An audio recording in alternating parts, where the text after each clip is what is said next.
got the opportunity this afternoon to give you an update about the Northern Road Link. My name is Qasim Saddique. I'm one of the co-leads for the Northern Road Link on behalf of Marten Falls First Nation. I'm a principal at the consulting firm of Suslop, and I'm also an advisor to Marten Falls First Nation.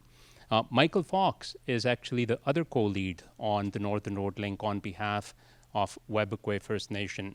And I'll explain the mechanism through which this proponency actually takes place. But the real reason why I'm here this afternoon with everyone is to really talk about what this project looks like, why it is historic, what it achieves for Marten Falls and Webequie, and to give people an update on where the project is right now.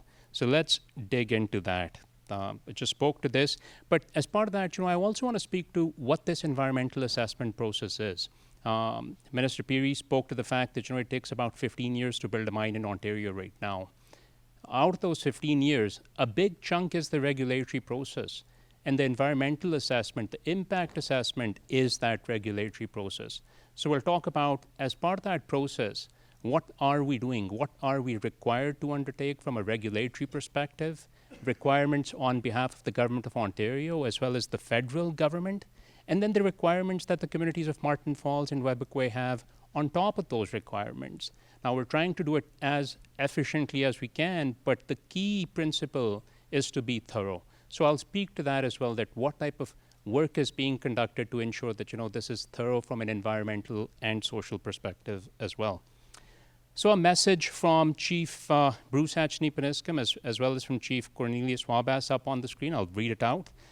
Chief Bruce, for the audience today, delivers the message that Marten Falls First Nation and Webequie First Nation are working on providing prosperity for our respective communities. As proponents, the Northern Road Link project allows us to exercise our inherent right of self-determination and create business opportunities for our youth. Marten Falls First Nation will ensure the protection of the lands by having our First Nations lead the EA studies. We look forward to the partnership and the opportunities that will follow with economic development.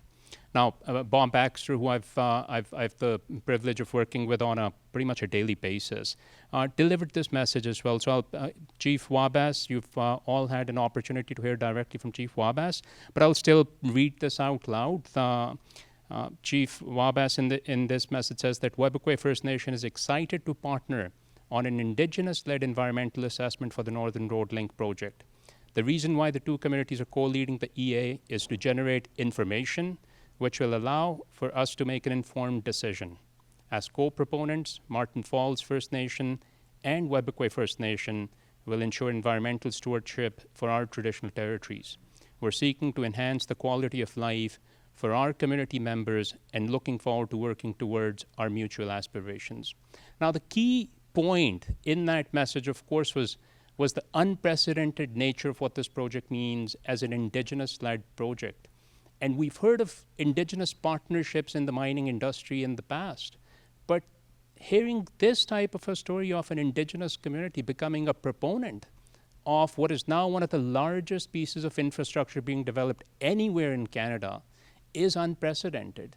And from our perspective, we believe it's a cause for celebration because it speaks to a very different future for Marten Falls, a very different future for Webequie. And that's the story of the Northern Road Link at the end of the day.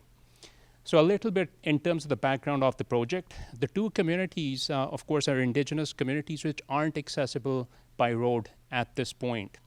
In 2018, Marten Falls started independently an investigation into how the community access road, which only went up to Marten Falls at that point, the planning of the road, how it could go all the way up to the Ring of Fire, the different alternatives that would be possible, and started having these conversations not just within Marten Falls, but with a couple of neighboring communities as well.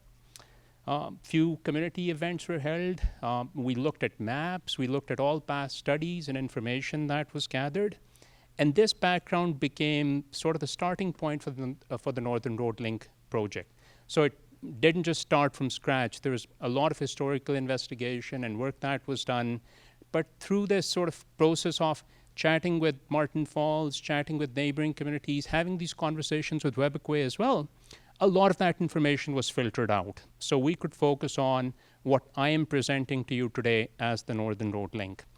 Then Ontario, Marten Falls, and Webequie finally announced an agreement to work together in March 2020, which initiated the Northern Road Link. So what exactly will the Northern Road Link include? It is a physical project. It's a road. You can point at it on a map. A few maps I will present this afternoon. But depending on the alternative we choose, it will be somewhere between 117 and 164 kilometers. So it's a significant piece of infrastructure by any means, except the territory, the area that we're talking about is so vast that even if you're flying over this road, it's a gravel road, even if you're flying right over this road, you would easily miss it. So it's really a small footprint in a large geography with about a 60-meter cleared area and a 100-meter right-of-way. It'll be approximately a 20-meter wide multi-use road, including undivided lanes, shoulders, and ditches. It will be a gravel road primarily because of the requirements of the weather up north. The road does need to settle in the type of geography that we're working with. So it will foreseeably be a gravel road. There'll be a number of water crossings, including one large bridge crossing the Arawapiskat River, and a number of several smaller bridges and culverts as well. Of course, if you've got to build a road, you've got to have some ancillary infrastructure. So as part of the road, there'll be borrow areas, aggregate sources, quarry sites, there'll be temporary access roads, there will be temporary work areas and construction camps as well. So the environmental assessment process talks to all of these different components of the project. So of course, the focus is on the road itself, but everything that we need to do to build that road is considered in this process. So a little bit about sort of the unique way in which this project had to be organized. In corporate governance, you have structures like a joint venture, which speak to two sort of corporations coming together to build something like this. Infrastructure Ontario just announced how the Ontario line will be built in Toronto. If anyone's got interest, look at the structure of the winning bid. It's a complex corporate structure. Now, we don't necessarily have a parallel for community partnerships between two Indigenous communities trying to build an equally large, complex piece of infrastructure. So we had to do a lot of background work to come up with a structure which meets two needs. First of all, the technical needs of the project to deliver everything that the project needs to deliver. And secondly, to meet the needs at the community level, to inherently reflect the fact that this is an Indigenous-led project. So the structure that the communities eventually came up with was that they appointed a working group in place to oversee the overall development of the project. And that group provides general strategic advice as well as primarily makes final decisions on the project as well. So two members from Marten Falls, Lawrence Baxter and Alana Downey Baxter, were appointed. And then two members from Webequie, Roy Spence and Gordon Wabas, were appointed as well. I was appointed on behalf of Marten Falls and Michael Fox on behalf of Webequie First Nation as project co-leads to undertake the technical studies that the working group was delegating to us. Now we lead the overall project, but with us is a large technical team led by S&C Lavalin and Dillon Consulting. They conduct environmental studies, engineering studies, and support Michael and I on engagement and consultation with neighboring communities across the region.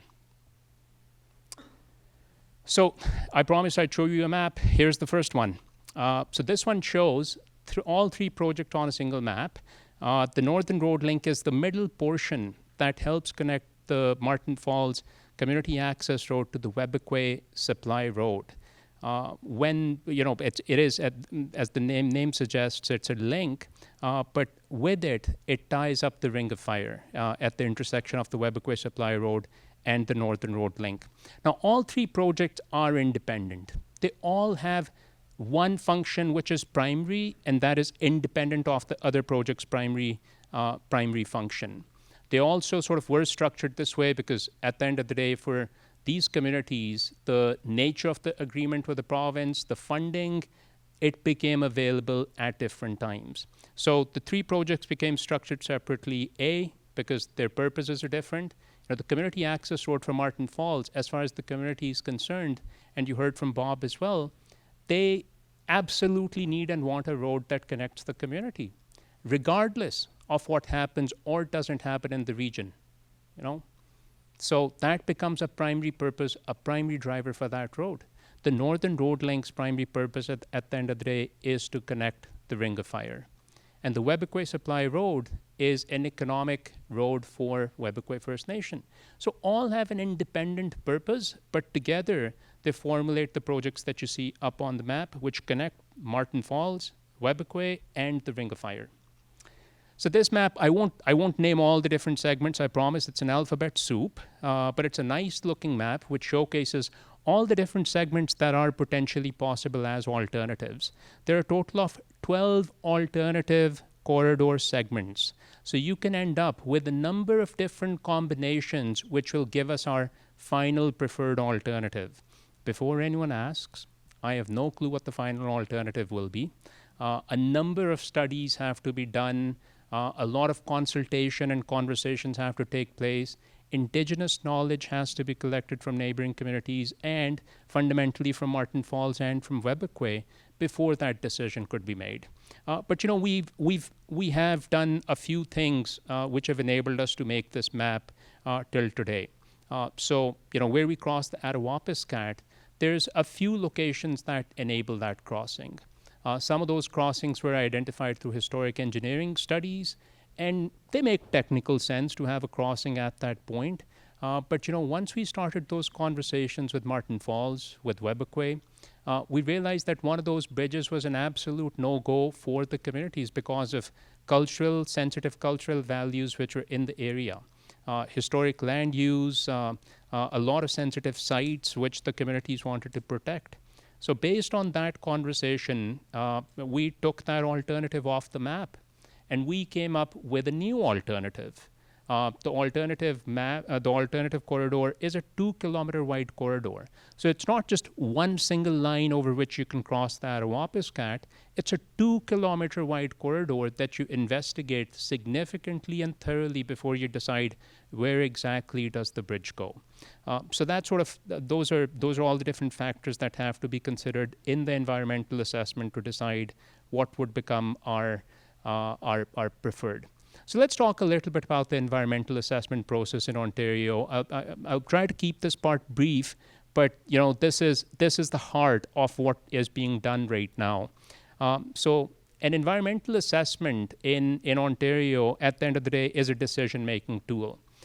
It's a process which helps you identify, predict, and evaluate the potential effects of a proposed project. And that is exactly what we're hoping to do here. We're hoping to understand what the potential effects of this project can be, how they can be mitigated, and if you're left with a residual, what do you do with that residual? And how do you account for it? And how do you manage it? So like I said, an environmental assessment is a process to identify, predict, and evaluate the potential environmental effects of a proposed project. And as we get done, we'll realize all of those, we'll come up with a mitigation plan to manage the effects that will be there, and hopefully we'll be able to sort of design the project in a way that many of those effects are spoken to. In terms of where we are in the process, it's a long chart, but we started the process back in May 21. We've submitted the draft terms of reference. Communities had one chance, Indigenous communities around the project, as well as the general public and government had a chance to review that draft. We received those comments, we incorporated them into the draft, we submitted it back to the regulator. At that stage, it's called a proposed tour. And the communities, neighboring communities, the general public and government had one more opportunity to provide a set of comments. So we've received those. We're just in the final stages of providing responses, and then it will be with the minister to provide us with the decision. The last time the Webequie Supply Road and the Marten Falls Community Access Road went through the process, it took us about a year and a half to go through what would be a 12-week period for the province to decide. So, again, there was COVID at that time. The province was under a lockdown. Things are different right now, but we could be looking at more than 12 weeks for a decision on this project as well. So we'll know more about that in the coming few weeks. At this point, we do not know if a federal impact assessment is required for the project, but we fully anticipate that one will be required. That's just the way the process goes. You have to start with the process, and then the federal government officially tells you that you have to conduct one. We assume we will have to conduct one, but I can't formally say that we are conducting one at this stage. So this diagram shows all the different processes that the federal impact assessment goes through.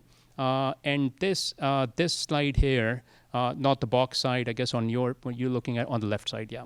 On the left side, you've got all the key deliverables that we've got to go through in the fall. We're hoping to release the initial project description, which will then be followed by a detailed project description, 2 different deliverables.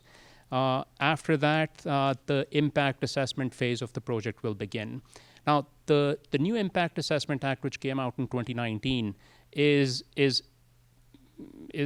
quite comprehensive in terms of the studies that it asks a proponent to conduct.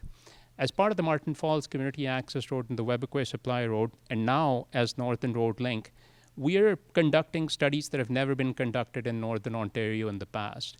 The level of detail, rigor, the seasonality, it's unprecedented. So this is just a list of all the different components which are being studied. There's about 20 plus different study plans that are being developed and studied as part of the projects. So baseline studies, of course, have to be conducted as part of any project, any environmental assessment process. They help us identify what conditions exist in the environment right now.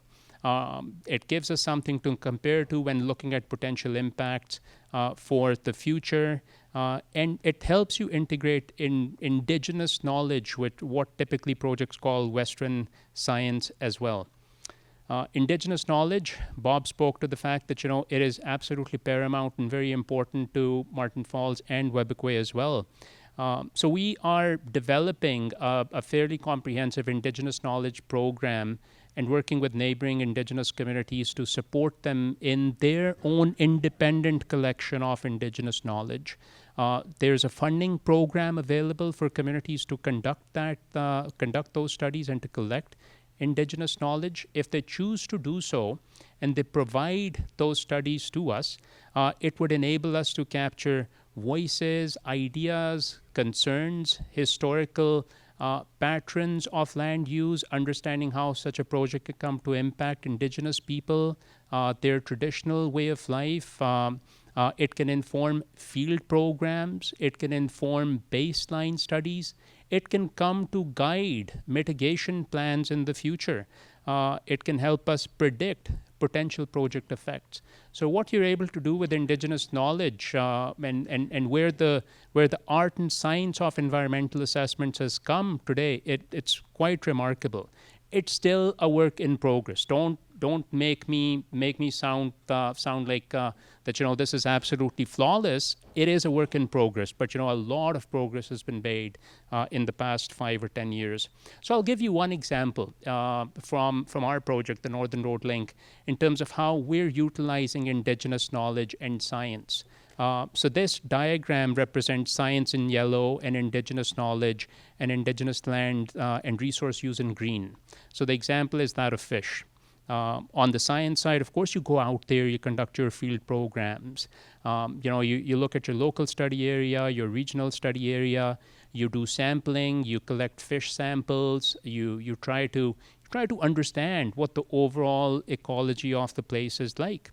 On the Indigenous knowledge side of things, you do something similar, which is you collect information and knowledge from the land users, from the knowledge holders. You look at studies that have been done in the past to understand what that community level knowledge is and what they've said in the past as well. You put those together.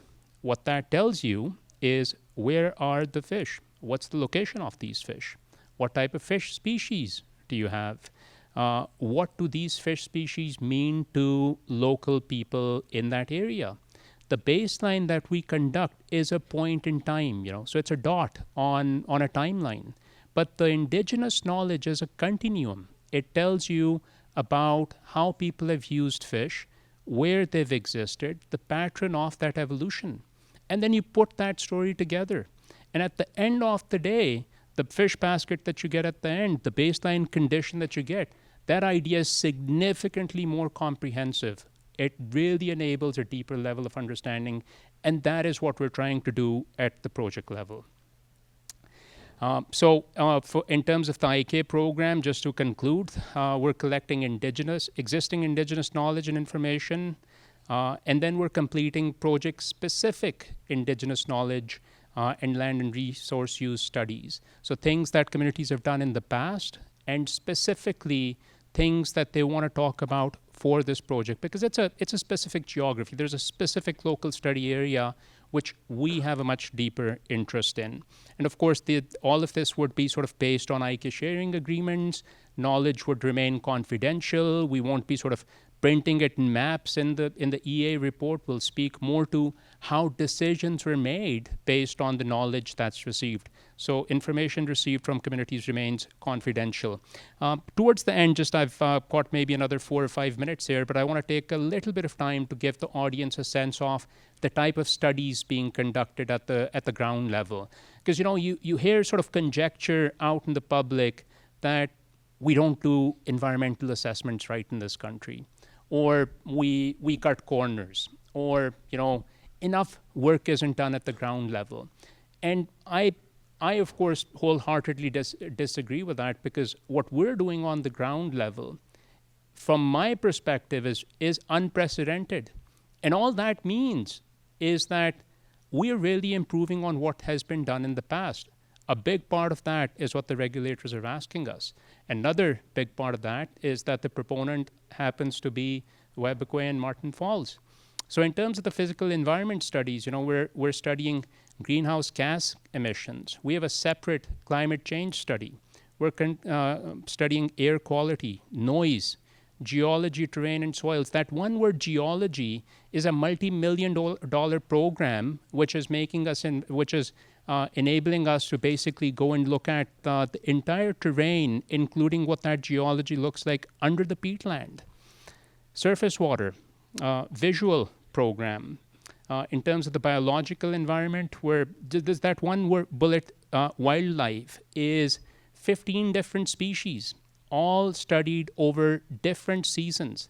Caribou alone is a massive program for us. We've collared over 15 caribou. We've done fixed wing surveys. We're planning on doing more over seasons so that you can compare seasonality as well. Breeding birds, waterfowl, fish communities and fish habitat, vegetation. Again, sort of one word, but encompasses a whole range of different studies that are being conducted on the ground. Then a very important component of the project, Socio-Economic Studies. How is this impacting people? How is this impacting society? We're looking at potential changes in population. Housing is an important one for us, infrastructure and services, employment and economy, community well-being. And then we're looking at other studies. We're looking at archaeological potential. And if you know the terrain, you might be thinking that, this is pretty far north. Is there archaeological potential up there? Absolutely there is. There's about 300 years of history between the Northwest Company and the Hudson Bay Company, and hundreds of years of history between Marten Falls and Webequie as well. So there's a lot of archaeological potential in the area which we're investigating. We're looking at human health. How can this project potentially impact human health? Positively and negatively, of course. Cultural continuity and well-being. The studies are being done very comprehensively. If you can think about a potential way a road can impact the physical environment, people, or culture, we are probably investigating it. And if we're not, it's a subcomponent of one of the larger studies. So in the end, this is really about conversation with people. We're consulting 21 communities, neighboring indigenous communities around us. We're providing opportunities to the general public, including the mining industry, to provide input to the project. We welcome any input or comments that you have that you can provide directly to us through our website, or be on the lookout. We advertise our open houses very sort of elaborately in the Thunder Bay area. Next time you see a Northern Road Link open house, please come out and say hello. Thank you so much.